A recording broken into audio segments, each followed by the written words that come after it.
Hello, Timmy Nafso here, Executive Vice President of FortisPay. We had a real conversation around security within the walls of your business and how that actually translates as a small business owner to your personal life. And what we have found through different conversations and asking questions to small business owners is a lot of folks are actually not very secure when it comes to their usernames, their passwords, their financial data, their personal data in general. We have found that people utilize a little piece of paper that they put in their desk to secure passwords. They utilize items like, a spreadsheet on the web, which is very dangerous, and they put the link, the username, the password, all there for somebody to hack and steal, which is very important for us to recognize that. How do we share these passwords across our organization? So even if you have a team of 5 or 7 or 10, and even though those are family members in your small business, it doesn't mean that those passwords are not going to change, because we have to change a password every so often. And when it does change, how is that being communicated? Is team member number 5 sending out an email to everybody saying, hey everybody, just so you know, the new password is ABC123 or whatever it might be? Or is there a more secure way that you're transferring that information?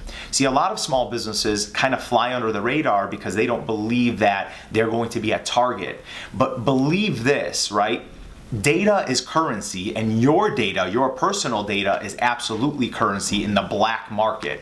And if somebody can get a hold of your data and can get a hold of basically that currency, they can sell it. Right? So you have to protect all of your data, including your financial data. So for instance, here we use a program called Zoho Vault. There's other programs like RoboForm and others that help, Dashlane that help protect your passwords as you transmit them across the organization, encrypted data that gets people in. In other words, you basically can create as an administrator a username, password, and link, and then have your team only be able to log into that. You don't even have to share it with anybody.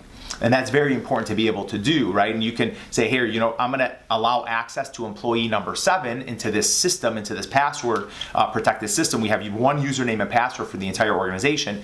Get them in without them ever seeing the username and password. And that's also very important when you're in a situation where somebody's letting go of. Now they don't have your usernames and passwords.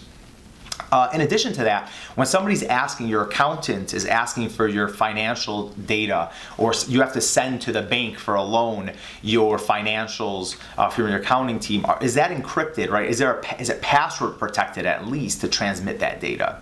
So all of these little things that happen when somebody hacks your computer and breaks into your firewall, they're monitoring all your data that's going back and forth. And once they have a social security number and they have a copy of your ID and they have a username and password, they all of a sudden have value, and you have to be very careful with that. So even if you're a small business, treat yourself as though you're a big business, because there are hackers of every size, those that are trying to target the big businesses and those that are trying to target you.